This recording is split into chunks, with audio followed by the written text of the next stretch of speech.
E o nosso convidado de hoje é Rodrigo Silva, pastor na Igreja Adventista do Sétimo Dia, arqueólogo, filósofo, professor na UNASP, a Universidade Adventista do Estado de São Paulo, curador do Museu de Arqueologia Bíblica e apresentador do programa Evidências na TV Novo Tempo, e um cara que nos últimos anos se tornou assim um fenômeno também nas redes sociais, canais, YouTube, debates e muito mais. Pastor Rodrigo, bem-vindo ao nosso programa Conversa Entre Amigos. Finalmente chegou o dia. Finalmente, pastor César, é um prazer estar com você aqui. É a primeira vez que estamos nos vendo pessoalmente. Verdade. E já gostei, pessoal. Foi muito bom mesmo e é um prazer estar com você. Um bom dia a todos que estão agora sintonizados aí com a Rádio Musical FM, seja pelo rádio, seja pela internet. Que a graça e a paz de Jesus estejam com todos. Bom, eu vou começar fazendo uma pergunta que eu sempre faço. Como que é a tua história com Deus no sentido de se converter? Você já nasceu num lar cristão? Você é egresso de outra religião? Como que é a sua história com Deus? Como é que começa? Essa é uma pergunta que mexe com o meu coração, porque eu dou o meu testemunho. Eu sempre tive uma sede de Deus muito aguçada desde a mais tenra idade, pastor. E se eu posso aqui, sem nenhuma demagogia, sem nenhum melodrama, dizer aqui, o meu lar, em termos emocionais, era uma pocilga emocional. Em todo sentido que você pode imaginar. Problemas familiares terríveis, violência doméstica, violência verbal, crise existencial, brigas, aquela coisa toda. E eu me lembro, é interessante porque esse sonho está comigo até hoje. Eu tive esse sonho antes de ir para a escola, então eu estou falando algo por volta dos 4, 5 anos de idade. Eu me lembro que eu estava numa casa velha e eu comecei a ouvir barulhos de pedras caindo. No sonho? No sonho. E eu assustado com aquilo, e eu saía e uma mulher falava assim, calma, não fique com medo, é Deus que está voltando. E eu olhava pela janela da casa e eu via a silhueta de um velho, assim, com barba, regendo as nuvens. E ela falava, Deus está voltando. E aquilo ficava na minha cabeça. E então eu falei, eu quero conhecer Deus. Só que a família era, como eu poderia dizer, católico de IBGE. E tinha muito sincretismo em casa. Ninguém ia pra igreja, mas... Ninguém ia pra igreja, e minha mãe, ao mesmo tempo que ela ouvia o missionário Davi Miranda na rádio a Voz da Libertação, ela ia para o outro missionário que tinha no centro da cidade de Belo Horizonte, mas ela também incorporava no Centro Espírita. E eu vi o Pai Vaneto mandando colocar o copo d'água em cima do rádio. Exatamente, aquela mistura toda. E eles contavam que quando eu era criança, que eu fui salvo por causa que a Santa Vó Rosa me curou, porque me levaram numa senhora lá... Caramba, tinha até a Igreja de Santa Vó Rosa no meio do esquema. Tinha tudo. E tudo que você pode imaginar. E eu lembro, passe, esse negócio que meu pai mexia com o espiritismo. Mas aquilo não... Até que uma senhora, tia de consideração, falou assim, olha, vocês têm que criar um menino numa religião. Deixa eu levá-lo para a igreja católica. Então eu fui, desde pequeno, com os filhos dela para missa. Levado para missa. Para missa. E eu apaixonei, falei, é aqui que eu quero. E fiquei aquela sede com Deus, aí eu fiz o catecismo, dei aula de catecismo, sempre participando na igreja, até que um dia eu conheci a Igreja Adventista do Sétimo Dia. E eu vou falar uma coisa que talvez vai surpreendê-los. Eu não aprecio muito dizer que eu me converti quando me tornei adventista. Por quê? Porque na minha fase católica, eu já amava a Deus. Eu não tinha a doutrina adventista, mas eu tinha um profundo amor por Deus e por tudo que eu podia conhecer dele. Ele era o meu salvador, Jesus, mesmo quando eu rezava a Ave Maria, que hoje eu reconheço teologicamente que não é isto, mas naquela época eu fazia com uma sinceridade, eu sentia Deus no meu coração. A única coisa que eu não tinha é a ideia teológica dele que eu vim ter posteriormente. E depois eu me tornei adventista, foi outra dificuldade. 12 para 13 anos. Eu fui expulso de casa, meus pais não aceitaram. Apenas um parênteses, porque a história seria tão longa que a gente ficaria o programa todo só contando a minha biografia aqui. O meu pai, uma das vezes que eu fui pedir ajuda para ele, para ir para o seminário fazer teologia, ele falou assim, não, em Belo Horizonte eu pago qualquer curso para você. Aí na Bahia, seminário de crente, não quero filho de crente. Vocês são de BH. De BH. E ele falou assim, olha, e que os crentes e os pastores te sustentem, porque daqui do meu bolso, bateu a mão, não sai mais nada. Só um upload no tempo aí, depois eu volto de novo. O meu pai faleceu de câncer e eu pude cuidar dele no final dos dias dele, em Belo Horizonte. E no dia do funeral dele, me chamou a atenção que havia uns 4 ou 5 pastores adventistas, mais vários irmãos adventistas, e de família mesmo, estávamos Eu, o meu tio, uma sobrinha que eu conheci naquele dia, porque eu tenho uma irmã por parte de pai, que eu só vi uma vez. E eu vi todo mundo ali me apoiando. E o que é curioso, eu não falava para ninguém da igreja adventista que eu estava indo a Belo Horizonte, porque eu ia para ver o meu pai. E se eu fosse lá, vem visitar a igreja, vem pregar aqui, então eu ia meio anônimo. No dia que meu pai morreu, praticamente ninguém ficou sabendo. Que você tava lá. E mesmo assim, houve essa quantidade. 2 coroas de flores, uma do NASP, onde eu dou aula, que mandaram coroa de flores, uma da igreja adventista local. E eu olhei pro caixão... Mas seu pai morreu crente? Não. O que eu posso dizer é o seguinte, emocionalmente eu me acertei com ele, preguei para ele o máximo que eu pude, e deixo agora o julgamento com Deus. Mas para você ali, ele não se manifestou não, decidindo? Não. Só falava com ele do amor de Jesus, para ele aceitar Jesus, isso eu falei várias vezes. Mas naquele dia do funeral ali, não teve como não vir à memória aquela cena de anos atrás. E eu baixinho olhei para o caixão e falei assim, pai, o senhor falou que os crentes e os pastores te sustentem. Eles sustentaram. Porque até o reencontro que eu tive com ele, pasmem, foi através de um programa da TV Globo, quando eu fui, acho que a 2ª ou 3ª vez no Jô Soares, e alguém estava assistindo e falou, Wilson, seu filho está na TV. Aí que ele ligou para a Globo deu o telefone do NASP, na época não tinha celular assim à vontade, e entrou em contato comigo. A minha mãe já morreu também há muitos anos, ela também tinha muitos problemas, e eu sei que Deus me conduziu, e até hoje eu nutro um amor muito grande por Deus, e eu falo que o meu processo de conversão é diário. Todos os dias eu estou entregando novamente a minha vida a Jesus. Não estou passando fisicamente pelas águas, mas estou espiritualmente... É como se eu estivesse todos os dias sendo batizado, entende? É como se todo dia fosse o dia da minha entrega. Todo dia fosse o dia da minha entrega. O meu batismo nas águas, eu estou me referindo ao batismo por imersão, como é a minha visão bíblica, eu entendo como se fosse o meu casamento com Jesus. Você sabe, você casado, tem a sua esposa, eu tenho a minha esposa. Você não amou a sua esposa, nem se tornou comprometido com ela no dia do casamento. Não. O casamento foi apenas uma materialização, um testemunho externo de algo que já antecipava. Que já estava no coração. Exatamente. Na minha opinião, o batismo também é apenas a materialização, o compromisso, a visibilidade diante dos homens de algo que antecede a data do batismo. Legal. Rodrigo, tem várias perguntas aqui que a produção separou para você, para eu fazer para você. E uma delas é, por que arqueologia, cara? Como é que você foi, quando você foi embora da sua casa para estudar, você não estava pensando em arqueologia, imagino. Não. Você estava pensando em teologia, conhecer a Bíblia e tal, tudo mais. Por que arqueologia?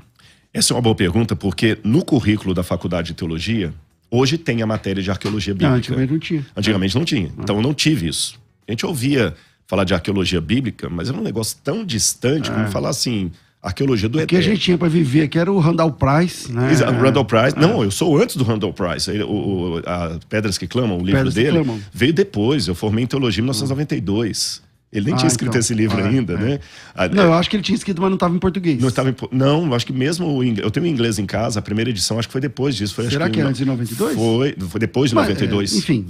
Foi depois, eu acho. Mas o que a gente tinha aqui era pouco material mais sobre aquele Merrill, que tinha a arqueologia do Antigo Testamento, da antiga Juerp. Acho que era da Juerp. Tinha o História e Geografia Bíblica que também tangenciava sobre isso. Aliás, um abraço pro Luciano, que deve estar ouvindo a gente. Mas é coisa antiga, né? E mais nada.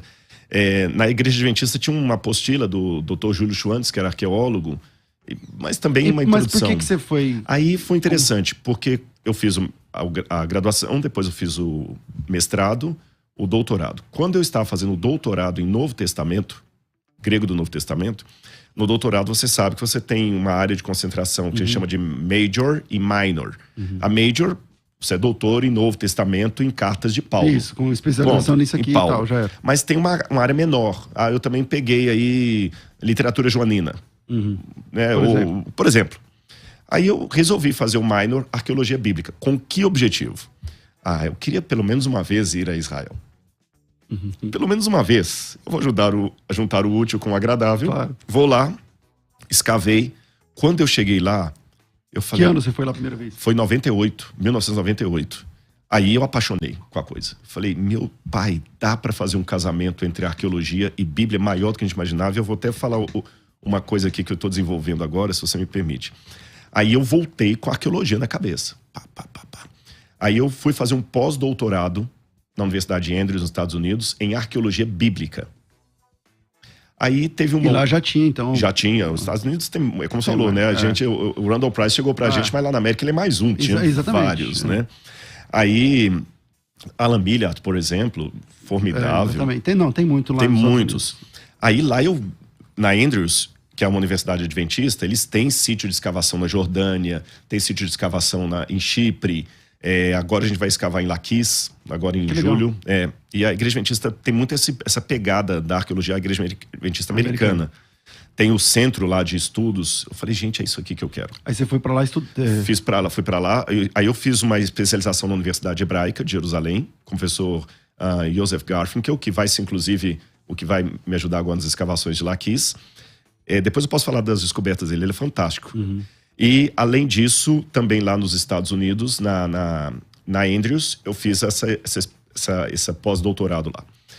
Aí, quando eu voltei para o Brasil, tinha uma questão ainda. Os meus títulos eram muito religiosos.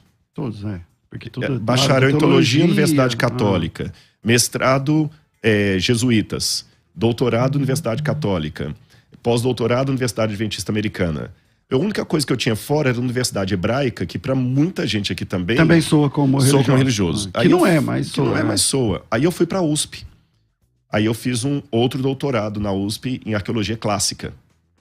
Fui muito bem tratado lá, graças a Deus. Terminei meu doutorado na USP, aí enganchei. Aí agora, depois do doutorado da USP, que vem o ponto que eu pedi licença para falar aqui, eu estou desenvolvendo um método de estudo que até... Eu me inspirei em parte num professor da Trinity lá, agora me fugiu o nome dele, do Trinity University lá de Chicago, de Illinois, Deerfield, na verdade, que eu chamo provisoriamente de teologia físico-contextual. O que é isso? Até aqui, a arqueologia é conhecida apenas como uma ferramenta da apologética para provar a historicidade da Bíblia. Primeiro, eu já tenho alguns senões com essa provar a Bíblia, porque sendo a Bíblia a palavra de Deus, eu não... É uma petulância. Teologicamente falando, exatamente. Deus não precisa que ninguém prove a ele. Ele tem autoridade máxima. Esse é um primeiro ponto. Segundo, que a arqueologia ela tem seus limites. Eu não posso, pela arqueologia, provar que Jesus é o Filho de Deus. Eu não posso, pela arqueologia, provar a Trindade. Foge do escopo dela. O máximo que eu posso, pela arqueologia, é confirmar que algumas histórias que a Bíblia falou aconteceram, porque as outras eu não tenho evidência nenhuma. E a partir dessa confirmação por amostragem, eu falo, poxa, se essas histórias aconteceram, a teologia que se assenta sobre elas também será verdadeira. Porque diferente do Bhagavad Gita, do Alcorão, do livro dos Vedas, não tem nada, a Bíblia é o único livro religioso que fala, para que eu seja certa, a minha história tem que ter acontecido. Isso é verdade. Entendeu? Se o Krishna da batalha de Arjuna lá do Bhagavad Gita nunca existiu, não muda nada. Não muda nada para eles, mas... Se Buda não existiu, não muda nada. Né? Mas se Jesus não morreu sexta-feira, crucificado, exato, ainda que ele tenha morrido enforcado, já destrói todo o evangelho. Exatamente. Então essa, para mim, é a minha área de confirmar a historicidade da Bíblia. Tanto é que no Evidências, quando eles escreveram a primeira chamada, assim, está entrando no ar o programa Evidências. Aí no início fala alguma coisa assim, que prova a Bíblia Sagrada. Eu falei, tá errado. Sempre em busca de fatos que comprovam a veracidade histórica da Bíblia Sagrada, não da Bíblia. O papel da arqueologia, assim como todas as outras ciências, é sempre investigativo, né? Exatamente. Nunca dogmático. Exatamente, não posso ser.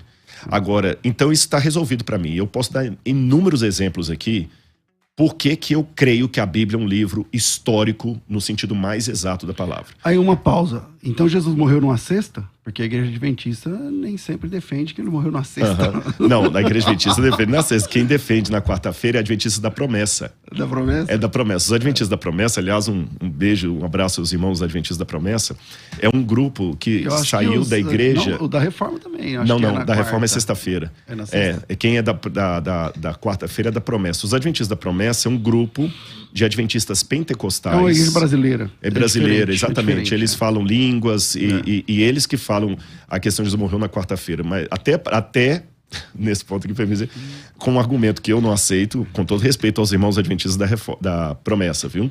É que Jesus tem que ter ressuscitado no sábado. e não faz sentido, não bate, que é o primeiro dia de semana. Não, Jesus morrer na quarta é indefensável. Não é indefensável. E não são só eles, eu já encontrei alguns grupos americanos que falam da mas quarta-feira. Eu conheço Adventista do sétimo dia que defende a quarta. Mas ele tá equivocado. Com todo respeito a esse Adventista do sétimo dia, ele tá... Agora, só fechando aqui, Jesus morrendo na sexta, um outro ponto para mim. Aqui que vem a minha segunda contribuição da arqueologia, que eu achei pouco explorada aqui no Brasil. Pastor César, se você pegar a Bíblia, assim, não estou dando números exatos, aproximadamente, eu posso dizer para você que 80% da Bíblia são informações geográficas, históricas, expressões idiomáticas, usos e costumes, nomes de pessoas. Sim. E 20% da Bíblia seria teologia sistemática. A maior parte do escopo é historicamente verificável. Exatamente. Agora, qual que é o problema? Se eu estou trabalhando com 80 e 20, a tendência de muitos púlpitos, seja adventista, pentecostal, assembleano, presbiteriano, batista, de uma maneira geral, que eu percebo, é ignorar a parte histórica e ficar só com a parte doutrinária, sendo que duas coisas me chamam a atenção. Letra A, se o Espírito Santo colocou que Jesus foi para as bandas de Cesareia de Filipe, o Espírito Santo não colocou aquilo ali para enfeitar. Eu tô aqui na Rádio Musical FM. Se vocês escolheram colocar alguma coisinha vermelha aqui, eu posso não saber as explicações. Se um logo aparece aqui, ó, mas tá quem lá. Colocou sabe. Quem colocou sabe. Não tá ali de grila, como falava no meu tempo lá. Ao léu. Não, tá de propósito. Se o Espírito Santo colocou, aquela informação é importante. E mais, são esses 80% que me ajudarão a entender os 20%. Aí eu agravo isso com o seguinte: justamente por nós ignorarmos esses 80%, coisa que potencializou com a vinda dos métodos estruturalistas de leitura da Bíblia, onde a morte do leitor, se você quiser a gente pode até explicar para o público, eu sei que você sabe o que significa a morte do autor, melhor dizendo. Autor. Esse você está apresentando tipo um Pareto, né? De 80 a 20, onde 20% é o contexto mais teológico, espiritual, não sei o quê, e os 80% são regionais, verificáveis do ponto de vista da arqueologia, da história, da ciência, enfim. Como aproveitar isso? Que método é esse que você está apresentando? Vou dar um exemplo prático. Eu vou falar um enunciado e vou dar um exemplo prático. Enunciado. Não é uma dicotomia entre os 80 e os 20. Números simbólicos. Eu não peguei uma régua para medir isso. Números simbólicos. Não é uma dicotomia. Os 80 alimentam o 20, dão contexto para o 20, e o 20 dá autoridade para os 80. De que maneira? Vou dar um exemplo aqui. Jesus, uma vez, falou assim... Deixa eu pegar um exemplo bem claro. Vou dar um exemplo fácil agora. Se eu chegasse aqui e falasse assim, imagine, principalmente no Brasil politicamente polarizado, que chegasse agora um pessoal do MST, aqui na rádio, e falasse assim, para todo mundo, pastor César, cai fora daí, Rodrigo, cai fora, o microfone agora é nosso, porque o nosso Deus nos deu essa rádio, esse prédio, e chega lá na sua igreja também, e desapropria vocês não podem mais ter o culto lá no domingo, e nem adventista no sábado, porque agora essa igreja vai virar a igreja do Deus do Movimento Sem Terra. E eles pegam e tiram a Bíblia do local e baixam e começam a falar que você está errado e que é a igreja deles. E falam, por quê? Não, a gente construiu a igreja aqui, os irmãos, a rádio está aqui há 23 anos. Não, porque o nosso Deus prometeu lá atrás para o nosso líder que isso aqui é nosso. A gente não ia aceitar isso. A gente não ia gostar dessa ideia. Não ia gostar dessa ideia. Mas se eu olhar a Bíblia fora de contexto, grifem essa expressão, a entrada em Canaã... Foi isso que eles fizeram. Foi um genocídio, porque estavam os cananeus lá todos bonitinhos, felizes, satisfeitos e tudo mais. Vivendo normal, chegou um bando de hebreus falando assim, o Hashem, ou Yahweh, a gente não sabe a pronúncia do nome de Deus, né? Esse é um grande problema. Hashem, como os judeus falam, o nome, o Senhor. O Senhor chegou e falou que a terra é nossa. E realmente um ateu pode sapatear em cima disso aí e falar assim... Pois é, e aí? Como é que vocês fazem com isso? Porque eles chegaram lá... no que a arqueologia ou todo esse 80 pode ajudar nesse contexto? Aí o que acontece? Na verdade, essa parte da desapropriação da terra está dentro dos 80. Porque você está relatando a história. O motivo teológico está dentro dos 20. Os 20% me permitem dizer que ali não foi um genocídio. Foi uma chegada em nome do Deus verdadeiro. Essa informação tem pelos 20%. Agora, os 80%, para fazerem sentido, eles têm que ser iluminados pelo contexto da época.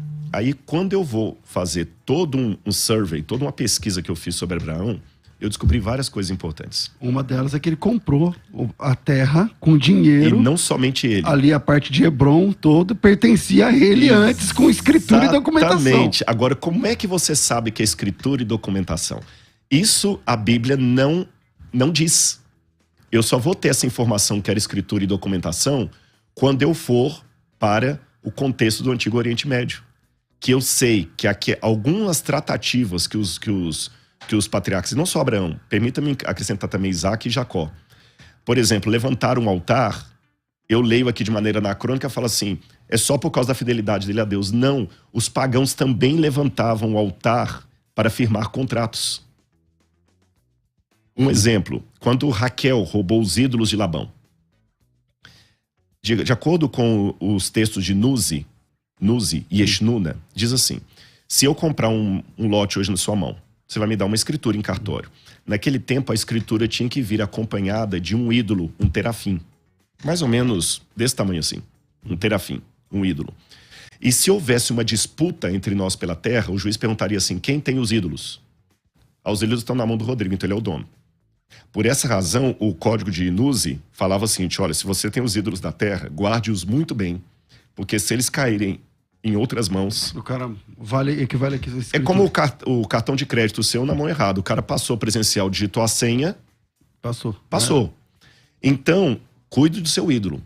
Quando Raquel vem embora da casa de Labão... Ela traz os ídolos. Ela rouba os ídolos do pai. Por quê? Para indenizar Jacó, porque o pai... Ela falou assim, não vai sobrar herança para nós. Então ela queria, quando eles passassem a fronteira, falar, Jacó, vai lá e reclama as terras para você.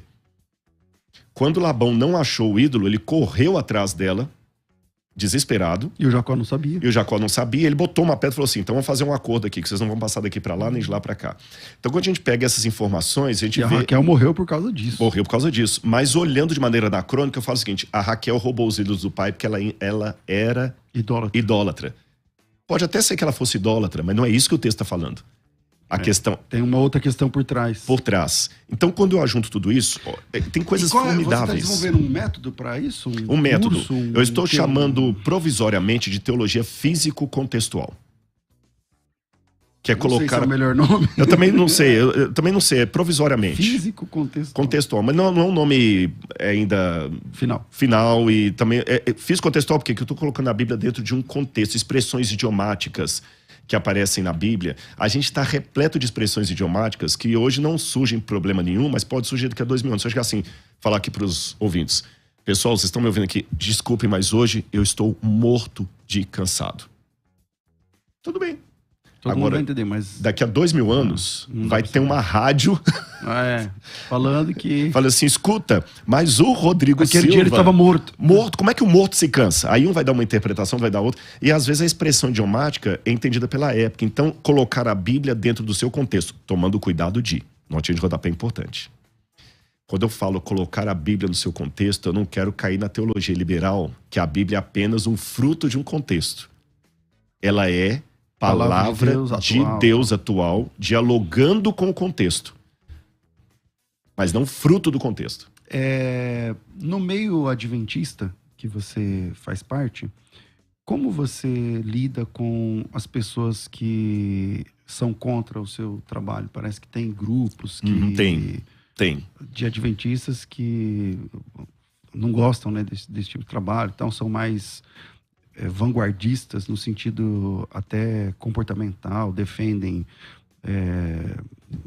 que a igreja aceite homossexuais e tal. Então tem movimentos adventistas que são diferentes. Como eles lidam com você e como você lida com eles? Bom, vamos colocar em partes assim. Hoje qualquer agremiação religiosa, seja ela adventista, batista, presbiteriana, existe uma pluralidade ali dentro.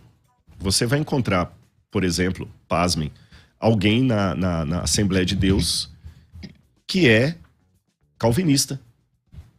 Não é arminiano. Ele está lá, é cooperador, mas ele é calvinista. Mas ele não aceita o cessacionista.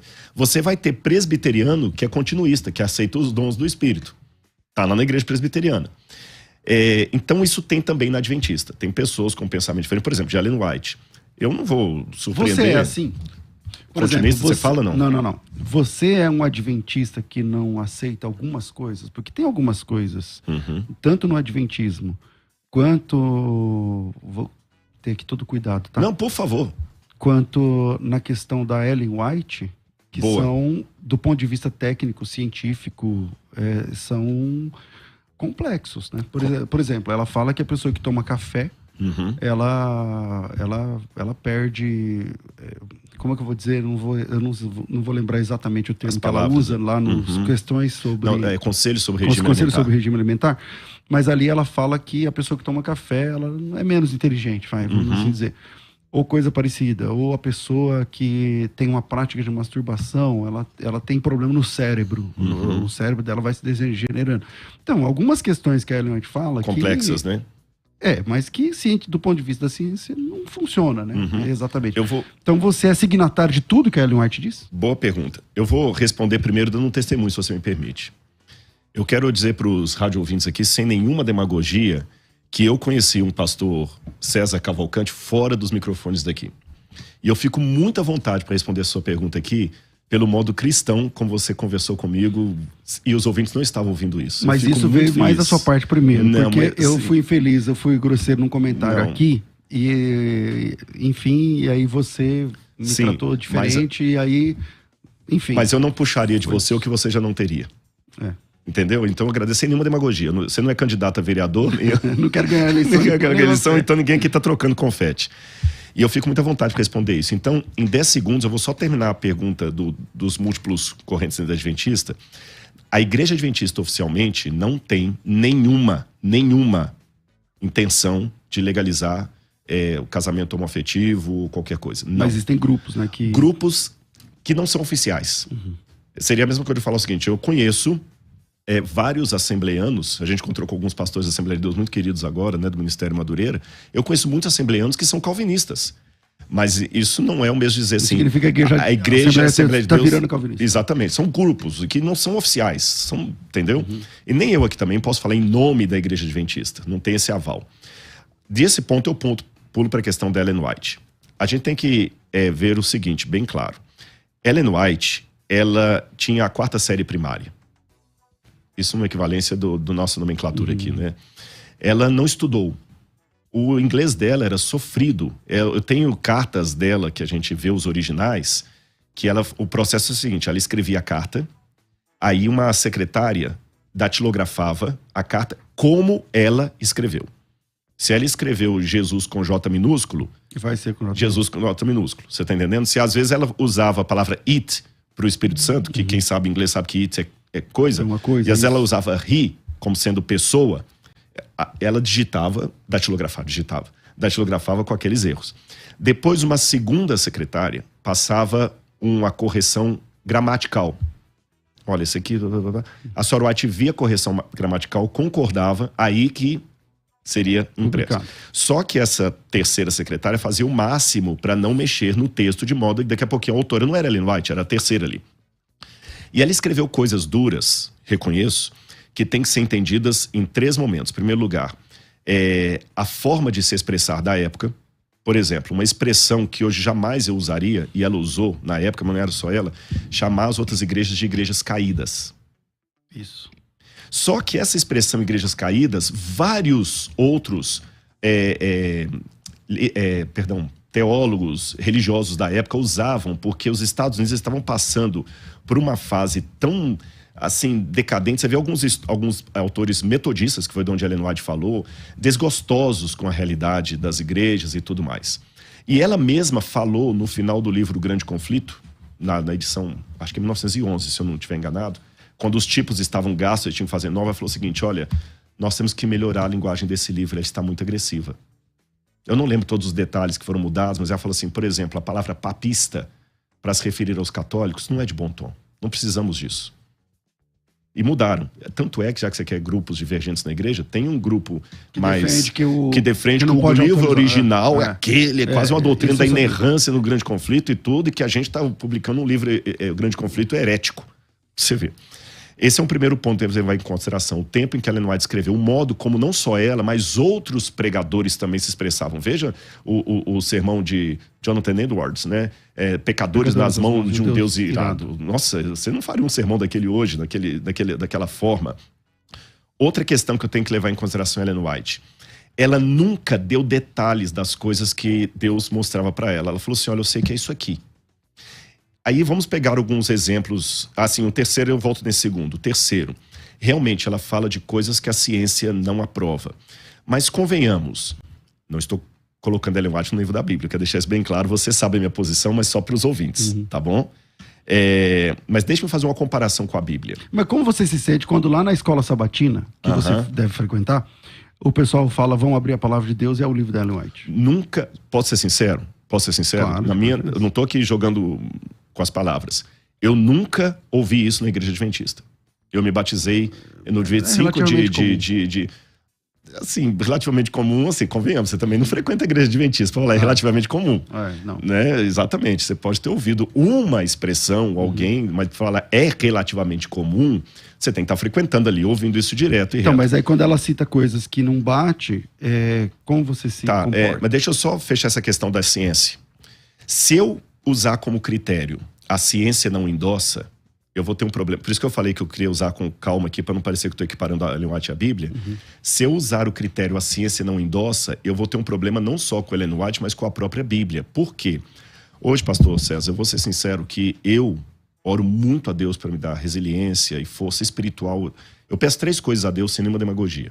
Eu peço unção do Espírito, humildade, porque vamos ser sinceros, não é fácil ser conhecido por todo lado e não ser tentado pela vozinha da vaidade. Você é o cara. Verdade, você tá entendendo?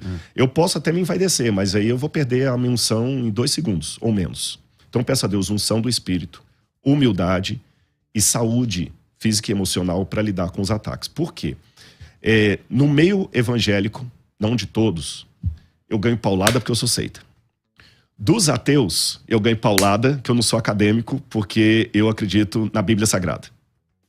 Dos adventistas também você leva. Não dos adventistas em geral, tô falando desses grupos, exatamente, esses grupos que são mais ligados a uma certa corrente política. Mais paulada. Paulada também, porque eu sou homofóbico, sou não sei o quê. Então, quer dizer, eu apanho de todo mundo. Então, para muitos acadêmicos, eu não sou um acadêmico honesto, porque eu acredito na Bíblia.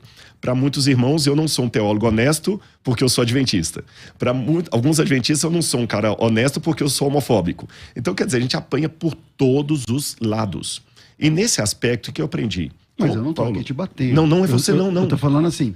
Mas claro, eu tô só dizendo a minha experiência. E nesse caso... Como você se comporta quando você vê que o que a Ellen White tá falando exatamente, essa é a resposta que eu ia dar. Você é signatário de tudo que ela fala? Vou colocar.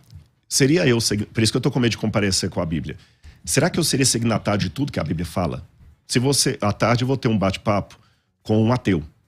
Sérgio Sacani no Flow. Hoje à tarde. E ele vai fazer uma pergunta análoga para mim. Você é signatário de tudo que a Bíblia fala?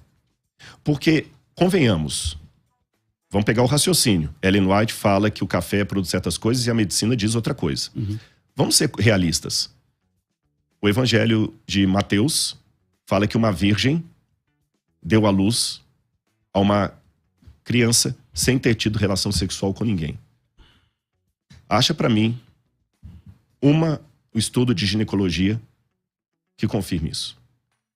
A Bíblia vai falar que Jesus foi ao céu de carne e osso, eu creio assim, porque ele ressuscitou com um corpo glorificado, mas era um corpo ainda tátil, né? Que ele, como é que eu confirmo isso, milagre, à luz da ciência?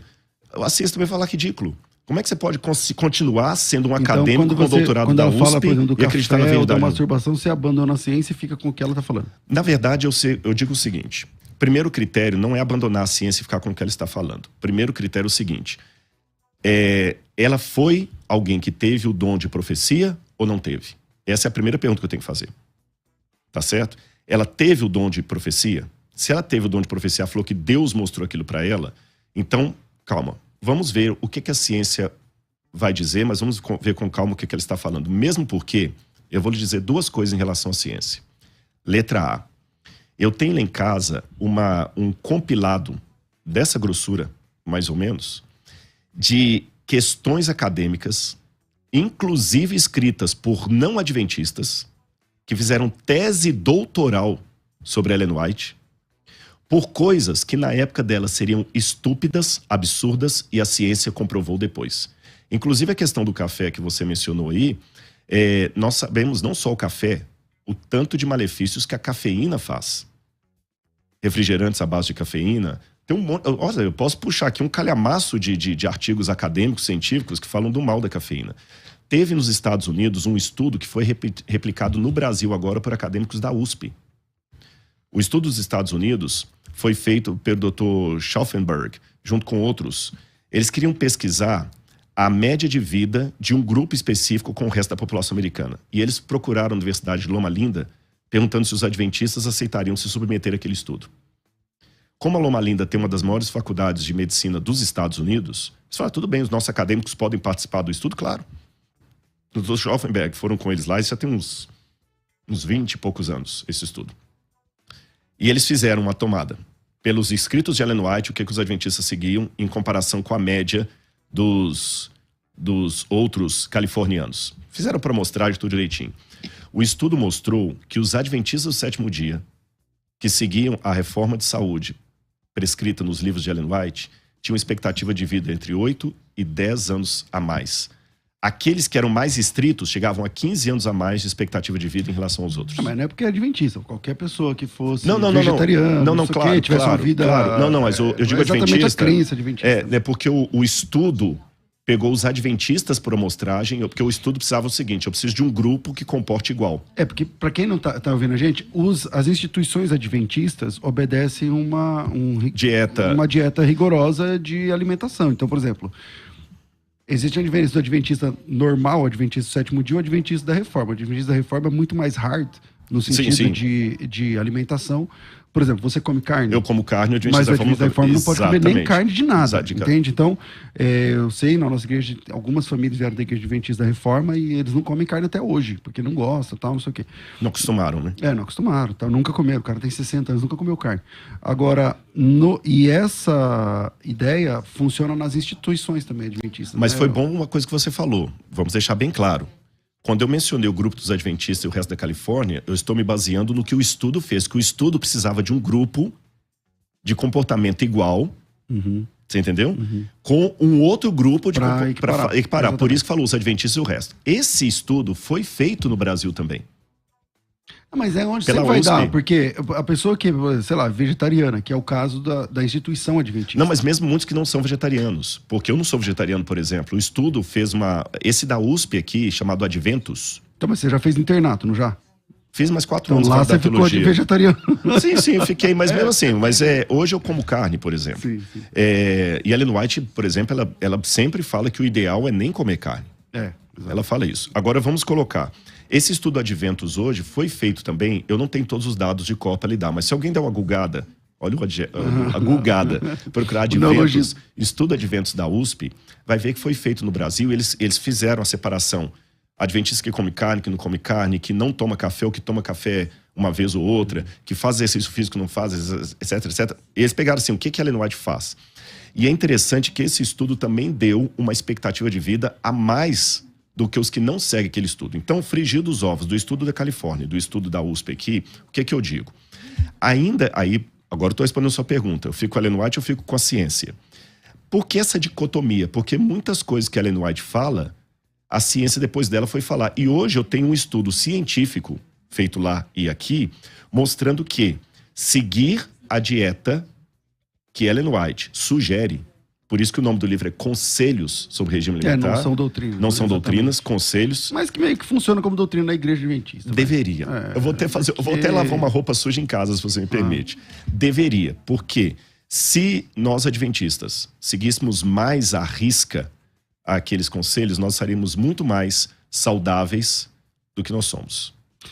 E quando eu digo nós adventistas, sim, mas isso é para todo mundo, viu? A pessoa não precisa ser adventista para isso. Eu só estou querendo dizer o seguinte, que as coisas que a Ellen White recebeu sem ter feito curso de nutrição, sem ter feito curso de medicina, sendo uma mulher provinciana de educação básica, e as sugestões que ela deu foram confirmadas depois como sendo promotoras de uma longevidade maior, só isto já me faz assim, peraí, é interessante, se ela escreveu tanta bobagem, as bobagens dela estão dando certo, porque a expectativa de vida dos que seguem aquelas bobagens, estou falando na área da alimentação, tá? Tá maior do que o dos que não seguem aquelas, entre aspas, bobagens. Você não usou essa palavra, eu que estou usando. Sim, sim. Bom, eu tenho que fazer um intervalo, e desculpa se a minha veia apologética fica... Não tem nada a desculpar, não tem nada aqui, a ter mas aqui. eu não quero que te desrespeite. Não está de maneira nenhuma. Tal, tudo mais. Eu só quero saber se a minha resposta está clara.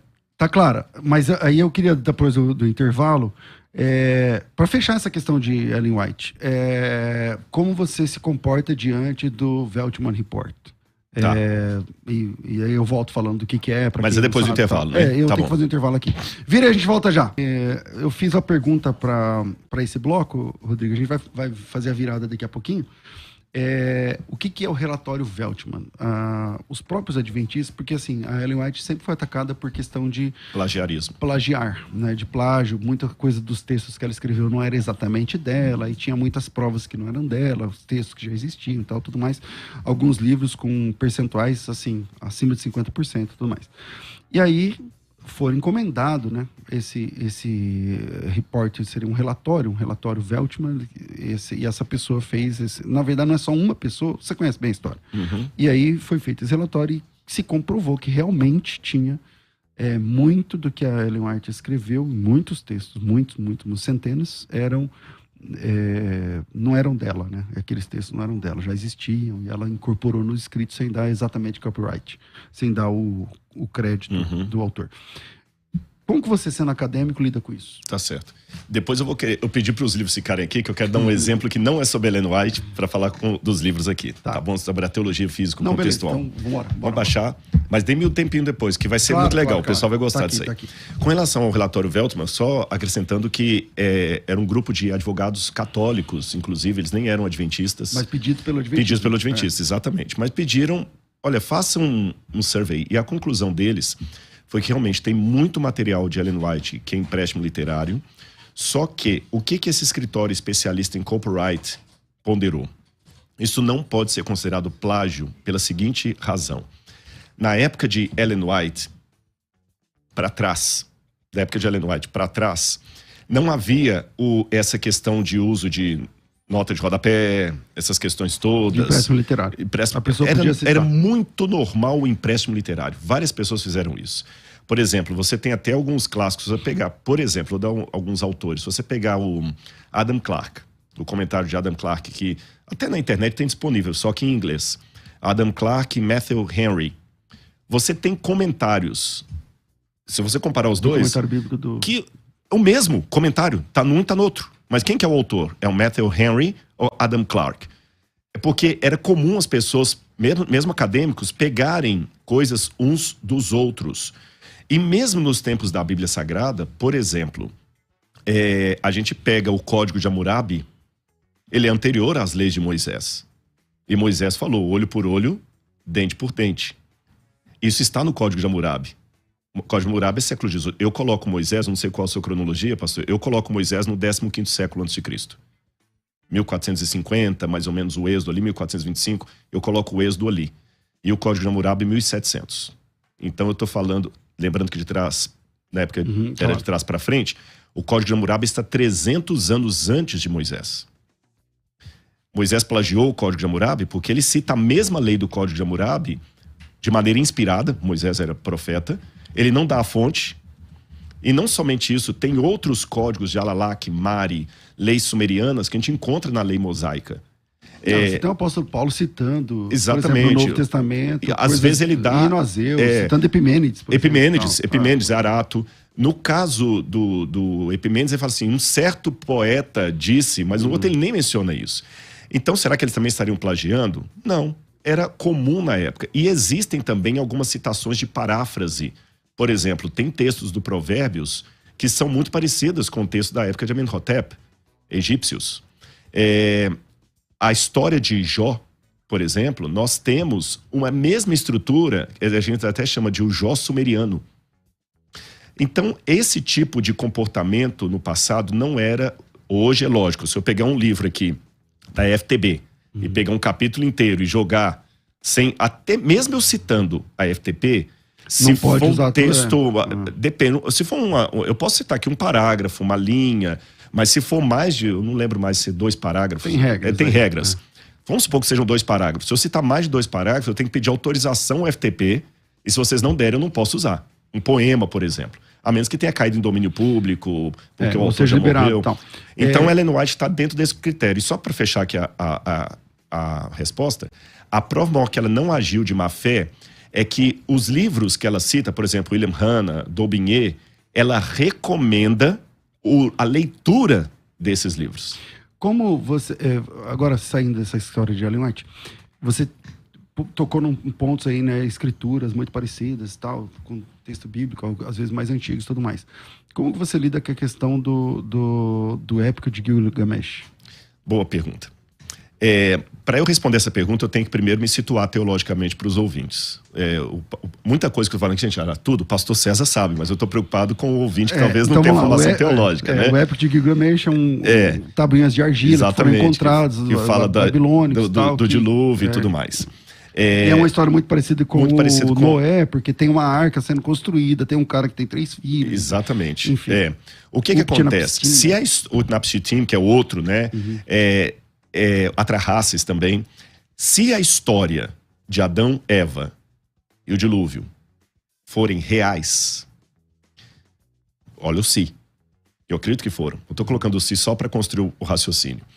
Todas as civilizações saíram de Adão e Eva e, no segundo momento, de um dos 3 filhos de Noé. Todo mundo é descendente de Noé. Todos, sem exceção. A menos que você adote a ideia que o dilúvio foi... nós somos descendentes de Adão a partir de Noé. A partir de Noé, exatamente. Porque eu acredito no dilúvio universal. Eu também. Mas eu sei que alguns acham que é local, então todos somos descendentes de Noé. Se somos descendentes de Noé e a escrita foi inventada pouco tempo depois do dilúvio, aqueles eventos dramáticos têm que aparecer no relato.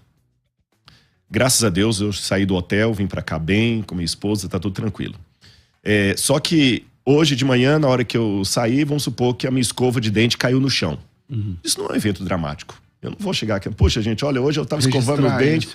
Agora, se na hora que eu tava entrando na rádio aqui, eu fui assaltado com a Laura, eu ia chegar aqui tremendo. Você fala assim, olha gente, teve uma coisa muito desagradável, o Rodrigo foi assaltado aqui. Você contaria e a gente pediria até oração, porque foi um evento dramático. O dilúvio foi um evento dramático. A saída do Éden foi um evento dramático. Então é impossível, do ponto de vista psicológico, que esses eventos não compareçam nos primeiros registros da humanidade. Entendi. Não, fechou. Já fechou.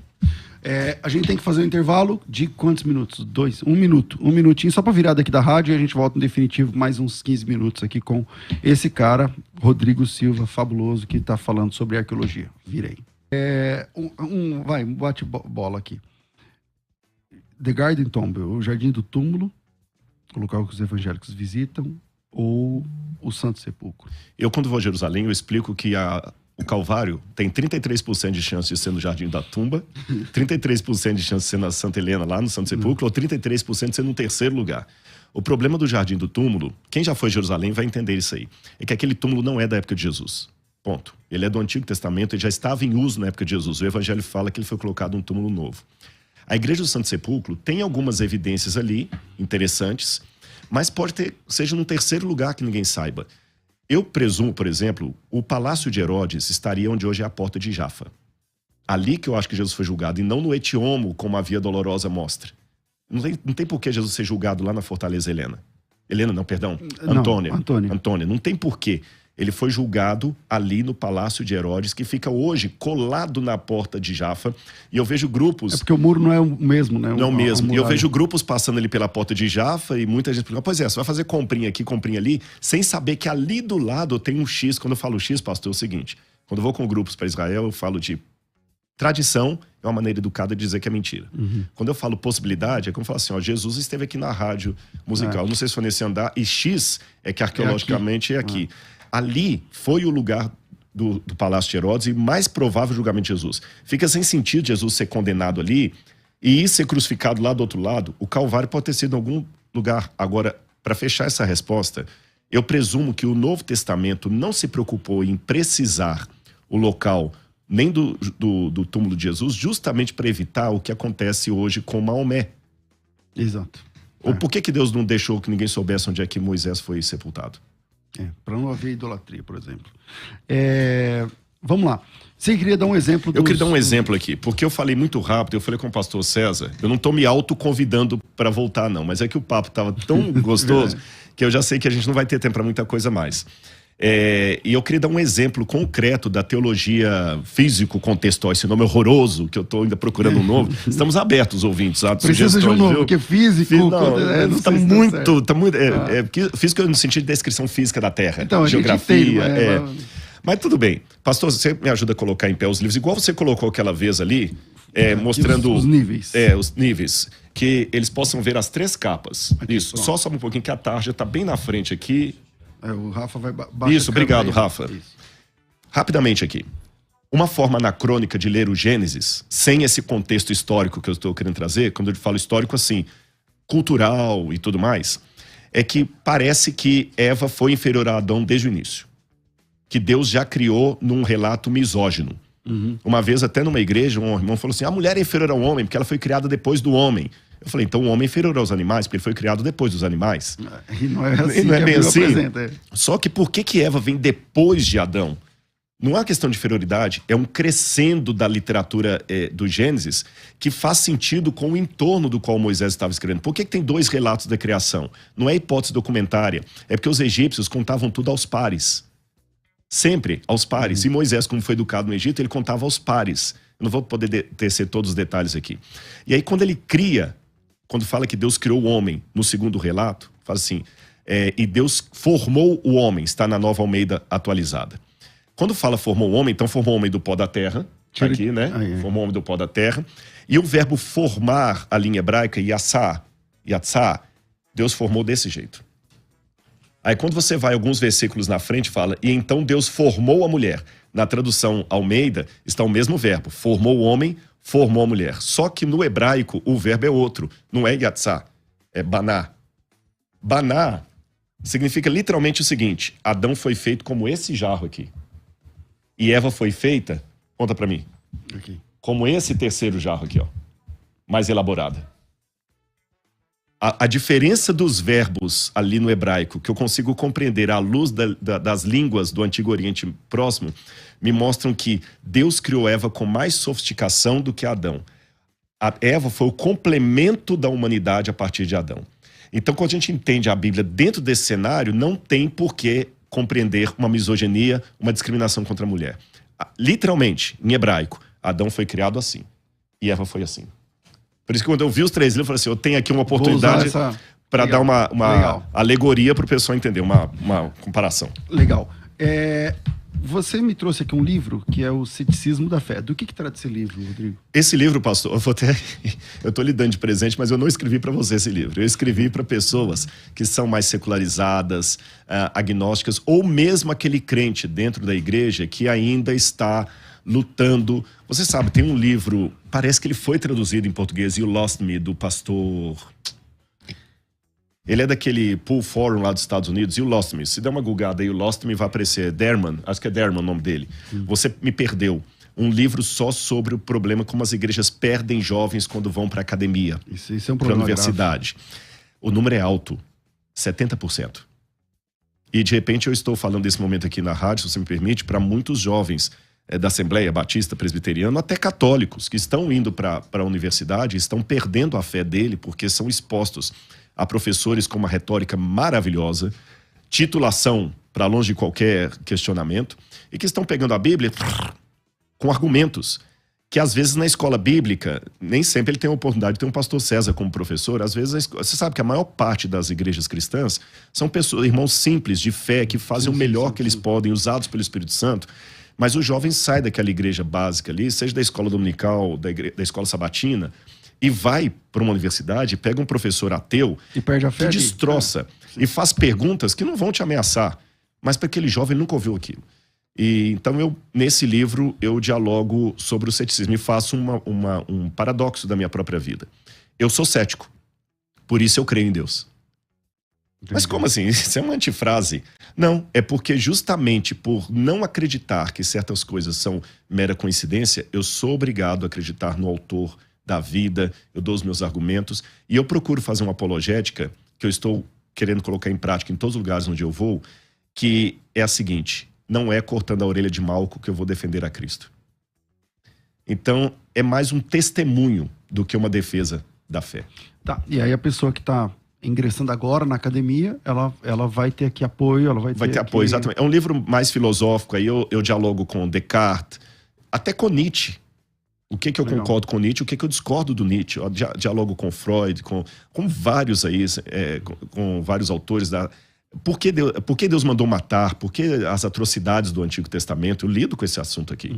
Né? Aquela questão que eu comecei aqui, a gente não pôde continuar. Será que a terra prometida foi desapropriada pelos hebreus em nome de Deus? Questão da criação. São vários assuntos aí. Eu espero que o pessoal agrade. E eu espero que você tenha um tempinho para ler também. Claro, não, vou dar uma olhada sim, com certeza. Eu amo esse tipo de conteúdo, porque eu concordo que os nossos jovens vão para a universidade em busca de conhecimento para viver a vida, né? Para ter uma titulação e viver, mas acabam cometendo um suicídio espiritual porque eles não têm preparo para responder. E o apóstolo Pedro fala para a gente responder com mansidão e temor a qualquer um que questionar a razão da esperança que nós temos. Mas por falta de uma apologética dentro da igreja, bem montada, enfim...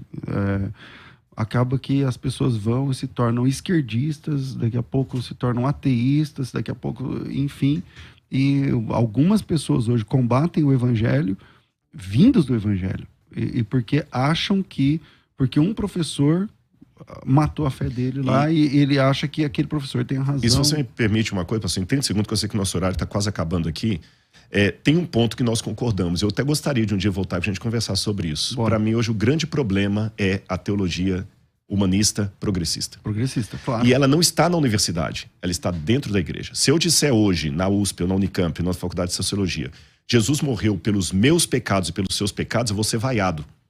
Mas se eu disser, Jesus morreu como mártir, porque ele se levantou contra os poderes de opressão. Aí todo mundo vai falar. Vai bater palma. E muitos estão incorporando isso como sendo o meio de falar de Jesus para o secularizado, só que aí que está o perigo. Eu estou esvaziando. Lembra quando Jesus perguntou, o que dizem os homens que eu sou? Aí os discípulos falaram, uns falam que sou João Batista, outros falam que é Elias, outros falam que é um dos profetas. Ninguém falou, sou um vagabundo, um falastrão. Falaram coisas boas. Jesus, e vocês? Quem que vocês dizem que eu sou? Em outras palavras... Eles estão falando que eu sou essas coisas porque vocês não estão falando quem eu sou. Não adianta, pastor César, dizer coisas bonitinhas sobre Jesus se eu não disser quem ele foi. De verdade, de fato. Como a Bíblia o apresenta. Exatamente. E eu não posso ter vergonha disso. Legal. Com essa voz aí, você já foi locutor, mano? Já trabalhei. Já? Mas eu nunca fiz curso de locução, viu? Mas já trabalhou em rádio? Já trabalhei lá em Belo Horizonte, na Rádio 97 FM, fazia folguista. A gente substituía... Você até melhorou o tom quando eu falei. E depois lá em Uberlândia também, na Rádio Paranaíba, fazendo alguns pontinhos assim. E como um bom adventista, sou quarteteiro. E quem conhece Arautos do Canto, faz que baixo. Você faz baixo? Arautos do Rei na veia. Que da hora, não sabia. Essa expressão na veia, acho que é tão feio que parece droga, né, mano? Mas eu sou quarteteiro assumido. Mas você já fez parte do Arautos, não? Não. Porque o Arautos tem formações diferentes. Né? Eles têm formação. Eu sou muito amigo do pessoal do Quarteto Alfa, não sei se você já conhece. Sim, o Alfa. Pelo amor de Deus. E tem um da Assembleia de Deus que agora... Peraí. Eu sou fã deles. É um nome meio hebraico, não é? Peraí. Nossa, fugiu. Gilead, não. Gilead. Acho que a quarta é Gilead. Que tem aquele baixo deles que é o do que mais... Você viu aquele baixo? Nossa, mas olha... Que ele canta a música do Jonas. Do Jonas. Se chegar a eles, a oração é conversar com Deus, oração... Olha, pra honra e glória de Deus, não é idolatria não, mas eu sou... fã de vocês, que Deus abençoe muito o ministério de vocês aí. Eu acho que eles são da Assembleia, não sei se estou falando da Assembleia de Deus, são da Assembleia de Deus. O Quarteto Alfa também é da Assembleia de Deus e eles também são da Assembleia de Deus. Legal. Eu acho que é Gilead mesmo. Bom, cara, obrigado por estarmos aqui hoje. A gente ia se encontrar em Jerusalém, acabou não dando tempo, mas foi providencial esse encontro nosso aqui mesmo. Deus abençoe e lá no Flow é um debate com um ateu, não é? Vai ser um bate-papo. Debate é uma palavra pesada, mas vai ser um É bate-papo. o que vai ser, tá? É o que vai ser, tá? Mas eu acho que o Sérgio é uma pessoa muito educada e eu não quero ali ganhar nada de ninguém. Aliás, pastor, já que eu estou já encerrando também, eu quero agradecer a todos pela oração e quero agradecer a você porque, assim, sem nenhuma demagogia de minha parte, eu amo muito Jesus. Eu te falei isso no privado. Sim, e eu posso ter doutrinas que vocês não vão aceitar, e tudo bem. É a questão da Ellen White, do sábado, os pontos adventistas, mas tem uma coisa, eu amo a Cristo, e é tão dolorido quando irmãos nos tratam como leprosos espirituais, dói, porque eu quero pregar de Jesus, e você me tratou como irmão, com decência e de coração. Eu não estou aqui fazendo um play, não. Eu quero te agradecer em nome de Jesus, porque é muito doído, sabe? Assim, mas tudo bem, eu não estou aqui para também fazer melodrama. Não, fique em paz. É assim, claro, eu tenho pontos diametralmente contrários ao que você defende. Então, por exemplo, sei lá, 2.300 tardes e manhãs, para mim, não fecha. Uma conta que não fecha. Sei lá, juiz investigativo e tudo mais. Mas eu não posso nunca, em nome de uma apologética, matar a pessoa, né? Atacar pessoas. E eu peço perdão se fiz isso com você. Não é e você, enfim, não é esse o caminho. Eu acho que o nosso debate é sempre no campo das ideias, porque nós temos um Senhor que nos norteia, que é Cristo. Então, Jesus, ele é duro quando tem que ser duro, mas não é... A dureza de Jesus é doutrinária e não a falta de respeito do nível pessoal, né? O achincalhamento, coisa parecida também. Não, claro que eu não gostaria de ser. Eu sou pai, sou marido, sou servo de Deus, enfim, tenho minha vida. Imagina todo mundo... Haters é difícil. Como você lida com haters, Rodrigo? Eu faço a coisa mais difícil que Jesus pediu. Orai por quem persegue vocês. Sabe por quem que eu oro muito? Por um amigo seu, que ele nem sabe. Aquele do CACP. O pastor João Flávio. Deve estar ouvindo a gente. Martinez. Deve estar ouvindo a gente. Eu não sei porque tudo que eu falo ele odeia. Ele ama falar coisas, mas eu só quero dizer para ele, a primeira vez que eu estou citando o nome dele... Você conversaria com ele? Se ele conversar comigo no nível que você está conversando, eu conversaria. O problema é que eu não sei se ele quer conversar nesse nível. Não, mas eu posso marcar esse café. E vou dizer. Eu oro por ele. É a primeira vez que eu em público estou citando o nome dele. Eu nunca dei uma resposta na internet. Nunca. Mas, por exemplo, ele já falou que eu sou nocivo. Pergunte às igrejas da Assembleia de Deus pelas quais eu passei, Batista, se pelo menos uma delas, eu coloco no ar aqui, alguma das igrejas que eu passei, se eu deixei a porta fechada depois. As que eu não voltei foi exclusivamente por problema de agenda, porque o convite se repetiu. Então, mas...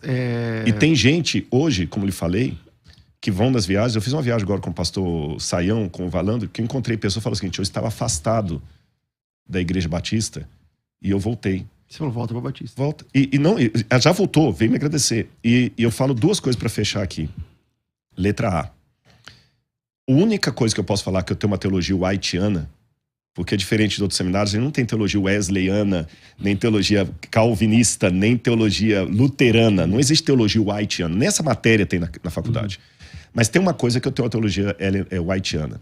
Ellen White não tinha nenhum parente adventista, no seu marido e os filhos.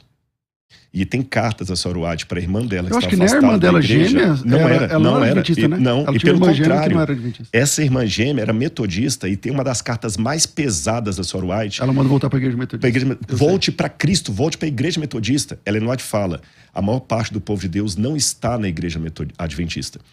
Ellen White... Por que a adventista se tornou assim, então?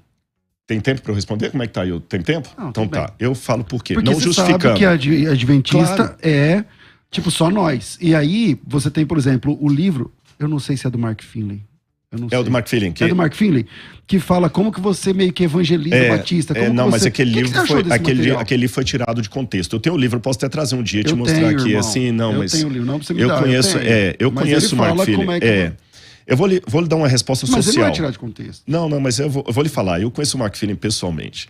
Eu vou lhe dizer o que acontece do ponto de vista social. Todo grupo, não é um justificativo, é uma leitura sociológica. Todo grupo, quando ele é discriminado por outros, ele tem a tendência sociológica a se fechar, a ficar mais dialogando com pares e também a responder com rechaço. Vou dar uns 2 ou 3 exemplos históricos. Não precisa, é verdade. Os Amish, os judeus. Judeu fica muito fechado em judeu, né? E outras igrejas que eu podia citar. Os adventistas foram muito atacados desde o início. Então eles também se fecharam. Mas, por exemplo, nos Estados Unidos, o Walter Martin Teve vários debates com o Walter Martin, tipo o presidente... Sim, ele já morreu. Sim, ele era o presidente lá do... ele era o editor da revista Liberty IPC, e da Burn... Vou lembrar o nome do editor. Teve vários debates com o pessoal adventista, até ele se posicionar no final meio que a favor, dizendo que o adventismo não é uma seita, tal, não sei o que lá. Aqui no Brasil, a posição é diferente, que os apologistas entendem que o adventismo é uma seita. Essa é a minha posição, por exemplo. Mas... por que a igreja adventista não aproveitou esse posicionamento?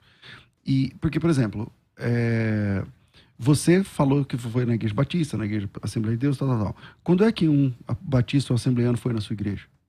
O próprio Erbelin já falou na igreja adventista. O Erbelin é presbiteriano.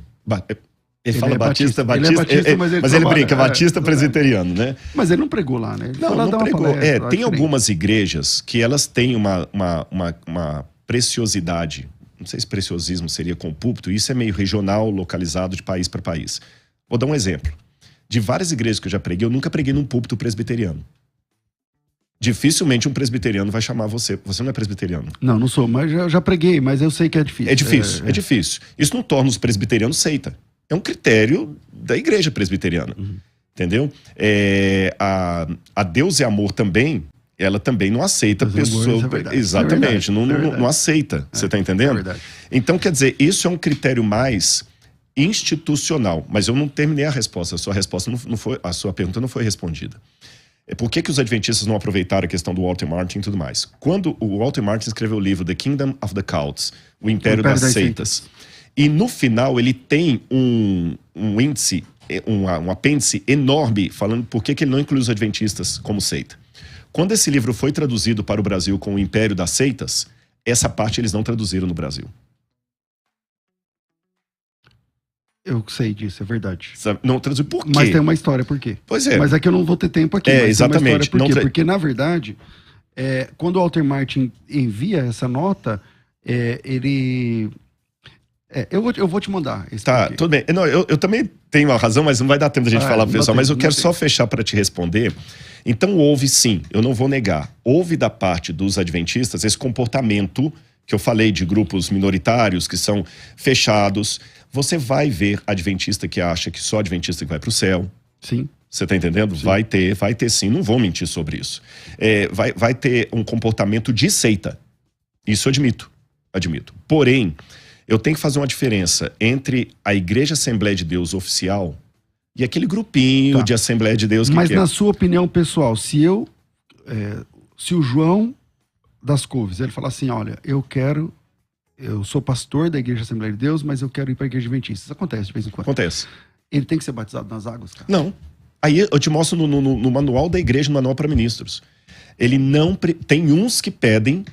o que eu gostaria de ser... o que acontece aqui no Brasil. Não, mas tem muitos. Eu conheço muitos que foram aceitos por profissão de fé. Falar profissão de fé, todo mundo entende. Não precisa explicar, não, né? Aceito por profissão de fé. Não precisa e vou mais além. A questão do púlpito, como eu falei, igual da presbiteriana, é mais fechado. Mas a Igreja Adventista do Sétimo Dia, hoje ela não pode ser arvorar como o único povo vai ser salvo. Ellen White mesmo adverte aos adventistas que jamais digam que o sábado é o sinal exclusivo de Deus, até que o decreto dominical saia. Vocês não podem falar isso. E o decreto dominical saia, eu vou tirar a linguagem Ellen White, vamos pegar em linguagem escatológica qualquer aí. Até que o anticristo esteja dominando no mundo completamente, quem acredita no arrebatamento, acho que a igreja está fora. Você já falou duas vezes que não estava se convidando para voltar, mas agora eu volto. Você topa vir, mas aí num formato de debate sobre isso? Não, claro. Quando eu falo debate... Eu tô contra o horário.